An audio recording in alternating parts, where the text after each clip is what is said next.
आदित्यः सविता सूर्यः खगः पूषा गभस्तिमान् सुवर्णसदृशो भानुः हिरण्यरेतदिवाकरः हरिदश्वः सहस्रार्चिः सप्तसप्तिन्मरीचिमान् तिमिरोन्मथन शम्भुस्त्वष्टा मार्ताण्ड अंशुमान् हिरण्यगर्भस्य शिरस्तपनो भास्करो रविः अग्निगर्भोदिते पुत्रः शङ्खस्य शिरनाशनः.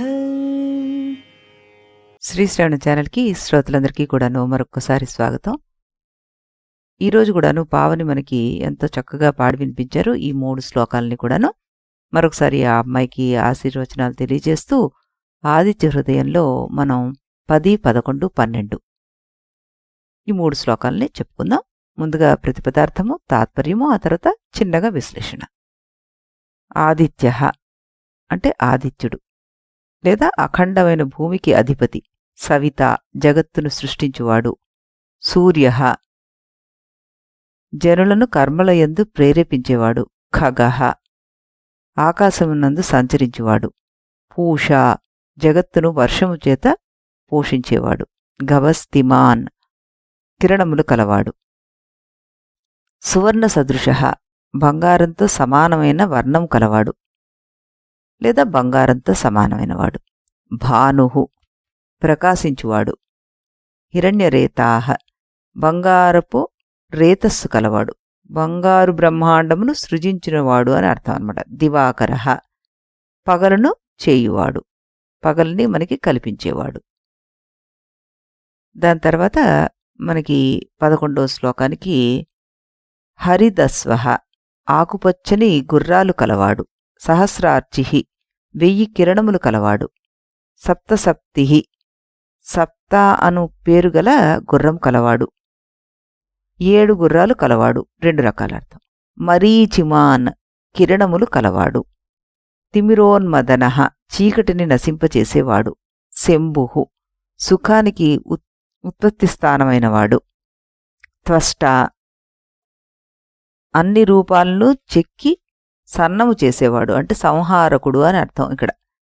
మార్తాండకః బ్రహ్మాండం మరణించిన మళ్లీ దాని సృష్టికై ఆవిర్భవించినవాడు, అంశుమాన్ కిరణాలు కలవాడు అని అర్థం. 12వ దానికి మనం చెప్పుకుందాం. హిరణ్యగర్భః సకల జగత్తుత్పత్తికి స్థితిలయకర్తయైన బ్రహ్మ విష్ణు రుద్రరూపుడు, భగవతే హిరణ్యగర్భాయ నమః అన్న 12 అక్షరి ఆదిత్య హృదయ రహస్యం అని ఇక్కడ వ్యాఖ్యాతలు రాస్తూ ఉంటారు మనకి. తర్వాత శిశిరః తాపత్రయ తప్తుల తాపాన్ని పోగొట్టు చల్లనివాడు, తపనః ఇక్కడ వేడిని కలిగించువాడు, అహస్కరః పగటిని చేయువాడు, రవిః అందరిచేత స్తుతింపబడువాడు, అగ్నిగర్భః అగ్ని గర్భమునందు కలవాడు, అదితేహ అంటే అదితి యొక్క, పుత్రః పుత్రుడు, శంఖః సాయంకాలమునందు స్వయముగా శాంతించువాడు, శిశిరనాశనః మంచును నశింపజేయువాడు. ఇవి మనకి 3 శ్లోకాలకి ప్రతిపదార్థాలు. ఇప్పుడు తాత్పర్యం తెలుసుకుందాం మనం. యస్య బ్రహ్మం చ క్షత్రం చ ఉభే భవత ఓదసః అనే ప్రమాణాన్ని అనుసరించి బ్రహ్మక్షత్రాది సమస్త ప్రపంచాన్ని కబళించేవాడివి అవడం చేత నువ్వు ఆదిత్యుడివి అన్నారు. సమస్త లోకాలను సృష్టించగలిగేవాడివి అవుట చేత నువ్వు సవితుడివి అన్నారు. జీవకోటిని తమ తమ పనుల్లో ప్రేరేపించేవాడివి కనుక నువ్వు సూర్యుడివి అన్నారు. సర్వవ్యాపకుడవై ఆకాశంలో వెలుగుతూ ఖగశబ్దానికి వాచ్యుడు అయ్యావు నువ్వు అన్నారు. పోషించేవాడవు లేక స్థితికారుడు అవడం వల్ల పూష అని చెప్పబడుతున్నావు.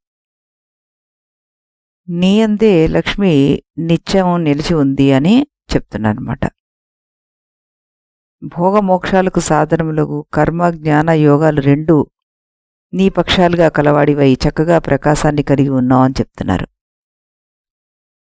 ప్రకాశ స్వరూపుడవగు నిన్ను అనుసరించి సమస్తము ప్రకాశిస్తోంది అన్నారు. హిరణ్యాత్మకమగు బ్రహ్మాండానికి కర్తవు నువ్వే అన్నారు. అజ్ఞాన నివృత్తి ద్వారా జ్ఞానాన్ని కలిగిస్తున్న కర్తవు నువ్వే అన్నారు. తర్వాత మనకి 11వ శ్లోకానికి వచ్చేసరికల్లా మనోహరమైన గరుడాది వాహనాలు కలవాడవు నువ్వు అన్నారు. సమస్త కళ్యాణ గుణాలు కలిగి సహస్ర కిరణ సమన్వితుడవై వెలుగుతున్నావు నువ్వు అన్నారు. సప్త అనే పేరుగల అశ్వం నీ రథాన్ని లాగుతోంది అన్నారు. శత్రు సంహారకమగు నీ చక్రాలతోటి జ్ఞానోత్పత్తికి ప్రతిబంధకాలైన దోషాల్ని తొలగిస్తున్నావు నువ్వు అన్నారు. ప్రపంచంన సుఖశాంతులను చేకూర్చున్నవాడు కాబట్టి నువ్వు శంభుడవు అన్నారు. సమస్త భూతలమును సూక్ష్మీకరించడం లేక సంహరించడం చేత నువ్వు ద్రష్ట అని పిలువబడుతున్నావు అన్నారు. అచేతనముగు నీ బ్రహ్మాండానికి చైతన్యాన్ని ప్రసాదించడం చేత నువ్వు మార్తాండు అయ్యావన్నారు.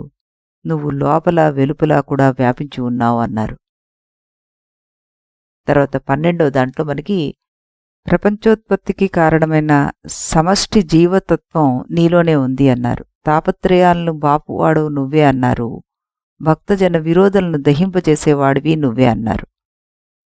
నువ్వు సమస్త వస్తువుల్ని ప్రకాశింపజేస్తున్నావు అన్నారు. అందరిచేత స్తుతింపబడేవాడివి నువ్వు కాబట్టి రవి అని పిలువబడుతున్నావు అన్నారు. నీలోనే కాలాగ్ని రుద్రుడు వెలిసి ఉన్నాడు. అదితి పుత్రుడివై అవతరించావు నువ్వు. ఆనందానికి పెన్నిదివి నువ్వు. చలిని పోగొట్టి వేడిని కలిగిస్తున్న వాడివి నువ్వు అంటూ ఇందులో చెప్పారనమాట. ఆదిదేవుడైన సూర్యుడికి ఆదిత్యనామం సర్వదా సార్థకమైపోయింది. సర్వస్వము ప్రసరింపజేసేవాడు కాబట్టి సవిత అన్న పేరు నీకొచ్చిందయ్యా. ఎవరూ రాని చోటకు కూడా సూర్యకిరణాలు చెచ్చుకుపోతుంటాయి కాబట్టి సూర్యనామం నీకిక్కడ అన్వర్థమైంది అన్నారు. ఆకాశంలో పయనిస్తూ ఉంటాడు కాబట్టి ఖగం అన్న నామధేయం నీకు చెల్లుతోంది అన్నారు. విశాలమైన రెక్కలతోటి వినివీధుల్లో సంచరించే గరుత్మంతునికి కూడా మనం ఖగరాజనే పేరుంది కదా. ఆ గరుత్మంతునిలాగా సూర్యుడు కూడా ఆకాశ మార్గంలో సంచరిస్తూ అఖిల ప్రపంచానికి అమృతాన్ని పంచిపెడుతున్నాడు. ప్రాణకోటిని పోషించేవాడు కాబట్టి పూషనామం ఇక్కడొచ్చింది. కిరణాలతో శోభిలుతూ ఉంటాడు కాబట్టి గభస్తిమంతుడు అనిపించుకున్నాడు. పసుడివన్నెతోటి మిసమిసలాడుతూ ఉంటాడు కాబట్టి ఇక్కడ ఆయనని సువర్ణరేతస్కుడు అని పిలుస్తున్నారు. ఆకుపచ్చని గుర్రాలపై వెలిగే స్వామి రాజటీవీతోటి విహరిస్తాట. ఆయన గుర్రాలకు సప్తి అన్న పేరు. ఈ సప్తి నామధేయం గల 7 గుర్రాలపై ఆయన పయనిస్తాడు కాబట్టి సప్తసప్తి అనే పేరు ఆయనకొచ్చింది. సూర్యకాంతిలో 7 వన్నెలు ఇముడున్నాయి. భూర్భువస్సువరాది సప్తలోకాలలో సూర్యకాంతి ప్రసరిస్తుంది. సప్తమి నాడు సూర్యకాంతి సర్వలోకోపకరంగా ప్రజ్వలిస్తుంటుంది. అందువల్లే రథసప్తమి సూర్యపరంగా మనం రూపొందించుకున్నాం అనమాట. సూర్యకిరణాలకు మరీచులని పేరు. ఎండమావులు కూడా మరీచికలు అంటారు. సూర్యకిరణాలు శూన్యం నుండి వెలువడి సకల భువనాల్లో ప్రసరించే శక్తి చైతన్యం లాంటివి అవి. కనుకనే శివశక్తి సామరస్యాన్ని సూర్యమండలం మధ్యవర్తిగా భావించడం భావనాపరులకు అభిష్టం. సూర్యుని పేరు చెప్తూనే చీకటి చిన్నాభిన్నం అయిపోతుంది. చీకటిని చిలికి దానిలోంచి శివతత్వాన్ని నవనీతంగా వెలికి తీయగలిగిన దిట్ట కాబట్టి సూర్యుని మహర్షులు శంభువుగా కూడాను భావించారు. ఆయన త్వష్ట. త్వష్ట అంటే వడ్రంగి అనే అర్థం. వడ్రంగి అడవిలో దొరికిన కొయ్యను తీసుకుని తన కల్పనకు అనుగుణంగా దాన్ని కోసి మలిచి ఒకానొక రమణీయమైన ఆకృతిని సృష్టి చేస్తాడు. అలాగే సూర్యుడు కూడా ప్రాణులకు కావలసిన ప్రాణశక్తిని తగు మోతాదులో తగిన రీతిలో ప్రసాదించి వారికి పరిమిత లావణ్యాన్ని అవయవ సౌష్ఠవాన్ని చేకూరుస్తాడు. అంతేకాదు దేశకాలాలను కూడాను ఇలానే నియమితం చేసి రేయింబగళ్లను, తిథులను, నక్షత్రాలను, మాసాలను, ఋతువులను, అయనాలను, సంవత్సరాలను కల్పిస్తున్నాడు ఆయన. కనుక ఈ సూర్యుడు నిజమైన త్వష్ట. ఇక్కడ ఈ త్వష్ట యొక్క ఆశయం వికసింపచేయడమే కాని నశింపచేయడం కాదు. వినాశనంలో కూడా వికాసాన్ని బీజరూపంలో ఇమర్చగల శక్తి అతని చైతన్య కిరణరాశిలో ఉంది. ఆ తర్వాత అతడు హిరణ్యగర్భుడు. హిరణ్యగర్భ సమవర్తత్రాగే భూతస్య జాతపతిరేక ఆసీత్ అన్నారు. ఈ రకంగా శృతి కీర్తించిన హిరణ్యగర్భుడు సూర్యుడే. సృష్టికి ఆది ఆధారం ఆ హిరణ్యమే. ఈ హిరణ్యం సూర్యుని గర్భంలో పుష్కలంగా ఉంది.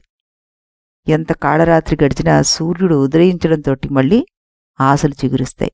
పసుడి కాంతితోటి ఈ ప్రకృతి వెల్లువిరుస్తుంది. శిశిరంలో ఉన్న చల్లదనం, మెత్తదనం, నైరాస్యం, నిర్వేదం సూర్యుని వల్లే లభిస్తాయి. ఆ సూర్యుడు మండు వేసవిలో తపనుడై భూమిని తపింపచేస్తాడు. ఒకప్పుడు కాంతినిచ్చే భాస్కరుడు, మరొకప్పుడు చైతన్యాన్ని ప్రసాదించి తేజస్సును వెలిగించే రవి అవుతాడు అతను. అతని కడుపులో పసిడి ఉన్నట్లుగానే అగ్ని కూడా ఉంది. అదితి కన్నా అల్లారు బిడ్డ కాబట్టి అతడు ఎక్కడికి వెళితే అక్కడ వాయుమండలం అంతా కూడాను పవిత్రమవుతుంది. శంఖ శబ్దంలో శం మంచిని సూచిస్తుంది. ఖా శబ్దము ఆకాశవాచ్యం. సూర్యగమనం ఆకాశానికి పావనత్వాన్ని ప్రసాదిస్తుంది. అతడున్న చోట మంచు నిలవదు. మంచును హరించి మంచిని పెంచే మహనీయుడు ఈ సూర్యుడు అంటూ మనం అర్థం చేసుకోవాలి.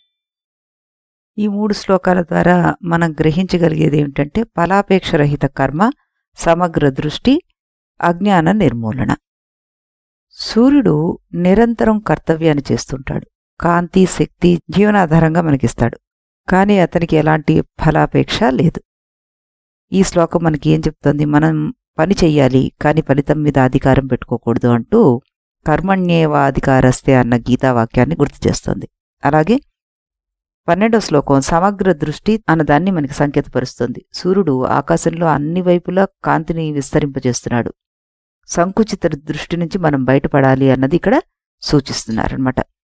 విస్తృత దృష్టితోటి సమాజము, కుటుంబము, ప్రపంచాన్ని చూడాలి మనం. పరిమిత దృష్టి అంటే విభేదాలు, సమగ్ర దృష్టి అంటే ఏకత్వాన్ని సూచిస్తాయి మనకి.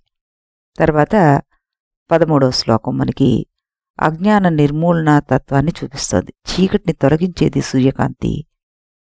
చీకటి అంటే అజ్ఞానం, సందేహం, భ్రమ. కాంతి అంటే జ్ఞానము, స్పష్టత. జ్ఞానం పొందేవాడే అజ్ఞాన బంధనాల నుంచి విముక్తి పొందగలుగుతాడు అంటూ చక్కగా ఈ శ్లోకాలు మనకి సూచిస్తున్నాయన్నమాట. ఇది మనం ఎలా అలవరుచుకోవాలి అంటే ప్రతిరోజు మనం చేసే పనిని పూర్తిగా చేయాలి. ఫలితం పైన ఆందోళన లేకుండా చేయాలి. అప్పుడు దాని ప్రభావం ఎలా ఉంటుందంటే మానసిక శాంతికి అది దారితీస్తుంది. ఫలితాల అంచనాలు మనకి తగ్గుముఖం పడతాయి. తర్వాత ప్రతిరోజు ఒక సమస్యను వివిధ కోణాల నుంచి పరిశీలించడం మొదలుపెట్టాలి. ఈ సమగ్ర దృష్టి అన్నది అప్పుడు మనకు బాగా డెవలప్ అవుతుంది. సమస్యలపైన భయంకరమైన అభిప్రాయాలు తగ్గి పరిష్కారం ఏదో మనకి స్పష్టంగా కనబడుతుంటుంది. ప్రతిరోజు 15 నిమిషాల పాటు మనం పుస్తకం చదవాలి అని అనుకున్నాం కదా, అది కొత్త విషయం నేర్చుకోవడంతో మనకి ఈ అజ్ఞాన నిర్మూలన అంటే సందేహాలు, భ్రమలు ఇలాంటివన్నీ తగ్గి మనసు ప్రశాంతంగా ఉంటుందన్నమాట. ఈ రకంగా ప్రత్యక్ష దైవమైన సూర్యభగవానుడు మనకి నిత్యం కనిపిస్తూ అనేక విధాలుగా మనని ప్రేరేపిస్తున్నాడు. మళ్ళీ మనం రేపు ఇదే సమయానికి ఇదే ఛానల్లో మరో 3 శ్లోకాలతోటి కలుద్దాం. అంతవరకు సెలవు.